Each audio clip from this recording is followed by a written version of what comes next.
আসসালামু আলাইকুম। আজকে নতুন একটা ভিডিও আবার আপনাদের সামনে নিয়ে আসলাম। আজকে চলে যাইতেছি ব্যাডমিন্টন খেলার জন্য। তো অলরেডি আমার বন্ধু চলে আসছে গাড়ি নিয়ে। তো বন্ধুর গাড়িতে আজকে যাইতেছি ব্যাডমিন্টন খেলার জন্য। বন্ধু আজকে খুব আনন্দিত, খুব খুশি। মনে করেন মেলা দিন পরে খেলা হইতেছে, বা আগামী 23 তারিখ আমাদের কোম্পানির খেলা। ওই সুযোগে মনে করেন আমরা একটু প্র্যাকটিস করতে যাইতেছি। প্র্যাকটিসের মাধ্যমে হয়তো বোঝা যাইব যে আসলে কে চ্যাম্পিয়ন হইব। আর ভাগ্যে যদি থাকে তাইলে আশা করা যায় এবার চ্যাম্পিয়ন হয়ে যাইব। তো যাক, বাকিটা কথা বলতে বলতে চলে আসলাম অলরেডি ব্যাডমিন্টন খেলার জন্য। তো ভিতরে আসতেই দেখলাম যে আসলে অনেক চীনা পরিচিত মানুষ, সবই আমাদের কোম্পানির লোক। মানে এখানে যদি 50 জন থাকে তাহলে 45 জন লোকই হইলে আমাদের কোম্পানির, সবাই চীনা পরিচিত, বা আরও বাংলা ভাই ব্রাদার আছে।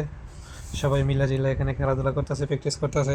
এখানে আমাদের টিমও আমার আগেই এসে পড়ছে, আইসা প্র্যাকটিস করতেছে। আমরা হয়তো একটু দেরিতে আইছি। তো এখানে দেখতে পারতেছেন এটা আরেকটা টিম, আর আমাদের টিম আগে খেলতেছে ওই সাইডে 4 নম্বর ইয়েতে খেলতেছে।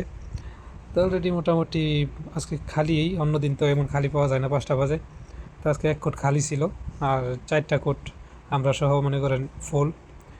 তো যাকে এভাবে দেখতে দেখতে মনে করেন কি সেটা খেলা চলতেছে।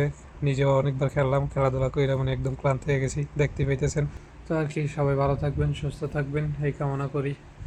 আর সবাই একটু দোয়া করবেন, কারণ আগামী 23 তারিখ আমাদের ফাইনাল। আজকের জন্য বিদায় নিলাম। আসসালামু আলাইকুম।